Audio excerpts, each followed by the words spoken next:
Federal agents were already on their way. At least, that's what Vivian Kemper screamed across my driveway that morning. 2 police cruisers idled behind her 50 neighbors gathered like a mob, and the HOA president pointed at me like I'd stolen the moon. I'd only owned the property for 72 hours. My fence posts weren't even set yet. They said I was blocking community water access. I said I bought the whole damn lake. I'm Holden Merrick, former environmental investigator, current outcast, and apparently the newest villain of Lakewood Estates. 3 years ago, I blew the whistle on a construction company dumping chemicals into wetlands. I was right, but it cost hundreds their jobs, and the internet turned me into the bad guy. After that, I swore off people moved across the state and bought 15 acres of abandoned lakefront called Holloway Reserve. I just wanted quiet, a cabin, some peace. That peace lasted 3 days. Vivian arrived in a cream blazer and sunglasses that probably cost more than my truck.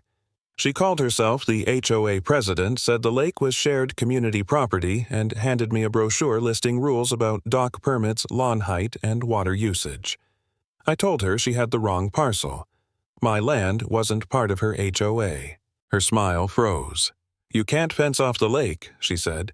"It's been public access for 20 years. "Then you've been trespassing for 20 years, I said. Her eyes sharpened like glass.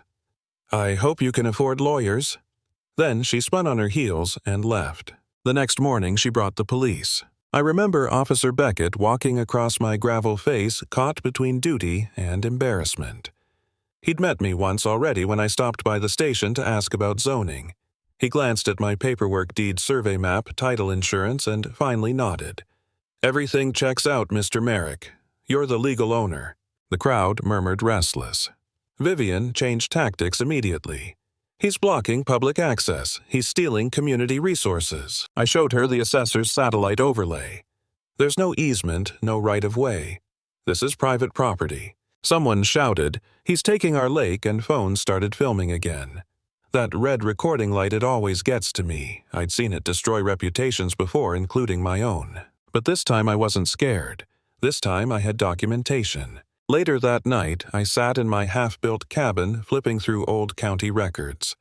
One document stopped me cold, an 1887 deed granting perpetual riparian rights full control over all waters flowing through the property. Another file from 1978 stamped U.S. Fish and Wildlife Service Boundary Survey. The same number was carved into a concrete marker still standing by the shore. It meant this wasn't just old land. It was once Federal Reserve land, protected, restricted, and never properly decommissioned.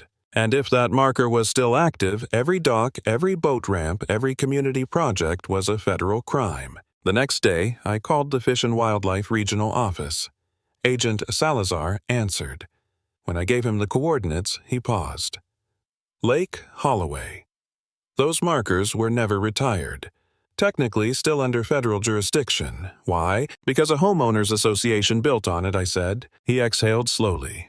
Document everything, we might need to open a case. That's how it started. But things didn't stay quiet. Word spread that I'd called the feds.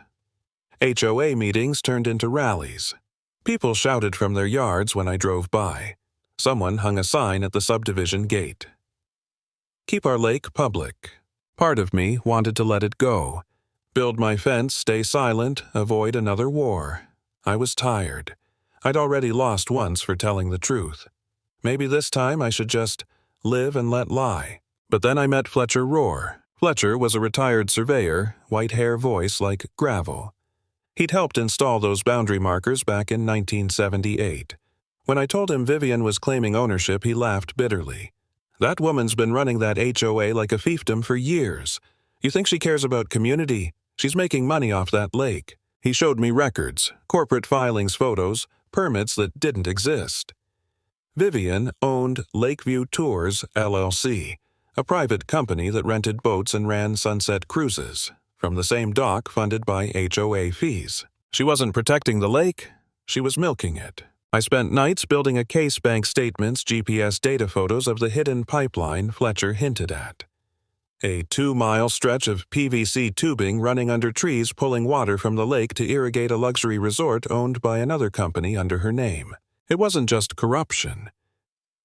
It was theft on a federal scale. The lawsuit came a week later, Lakewood Estates versus Holden Merrick. They wanted my fence torn down, demanded public access, and claimed emotional damages for loss of enjoyment. The irony almost made me laugh. Instead, I filed a counterclaim Clean Water Act violations, unauthorized construction on federal land, financial embezzlement. I sent everything to the FBI. Agent DeMarco called 3 days later. "Mr. Merrick, we've opened an environmental crimes investigation. But you need to be careful. People like this don't go down quietly." She was right. Vivian scheduled a special community meeting inviting residents and media. She wanted a spectacle. I showed up anyway, laptop in hand. She started with her usual performance soft music slides about family traditions and lines about a greedy outsider trying to destroy their way of life.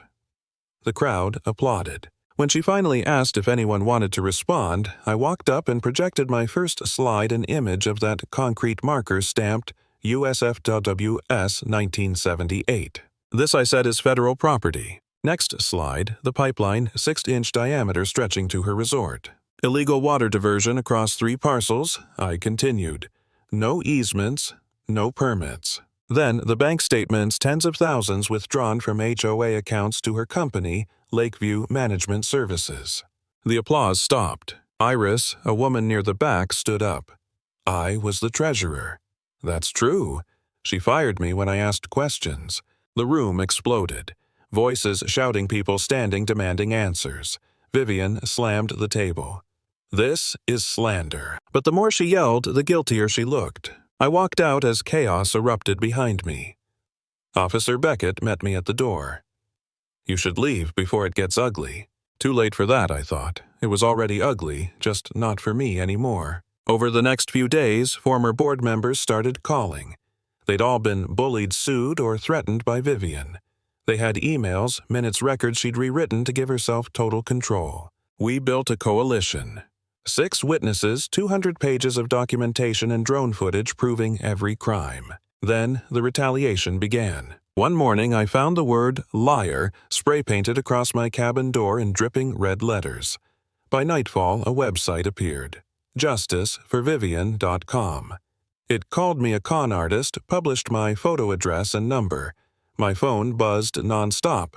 Threats, slurs, warnings to leave before we make you.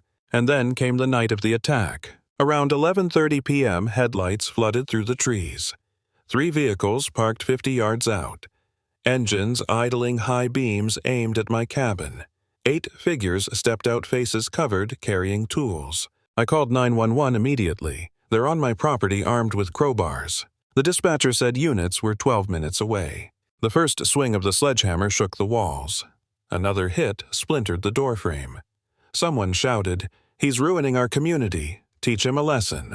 I yelled back, "You're on camera, cops are coming." That made them pause long enough for sirens to echo through the woods. Tires screeched, engines roared, and they fled into darkness. When the officers arrived, they found a wallet in the mud belonging to Stephen Carr, an HOA board member. By morning, the FBI was back. Agent DeMarco walked through the wreckage jaw tight. "This was coordinated," she said, "and Vivian's out on conditional release. We're revoking her bail." That afternoon, they arrested her again, this time for conspiracy and witness tampering. I thought it was over. It wasn't. Her supporters kept posting spinning stories calling me a fraud. But something had changed. The community had seen too much. People stopped believing her and started talking to each other. Fletcher said, "It's like the town's waking up from a 20-year coma." The trial came fast. The evidence was overwhelming: financial records, the pipeline, the attack. Vivian's empire collapsed in federal court. 2 years in prison for embezzlement and obstruction. 3 more of supervised release. Ordered to repay the HOA every stolen dollar. When the judge read the sentence, Vivian didn't even look up. For the first time, she wasn't performing. As the marshals led her away, I felt nothing. No triumph, no gloating, just relief. After the hearing, Agent DeMarco shook my hand. "You did good work, Mr. Merrick. Most people talk. You documented." I nodded.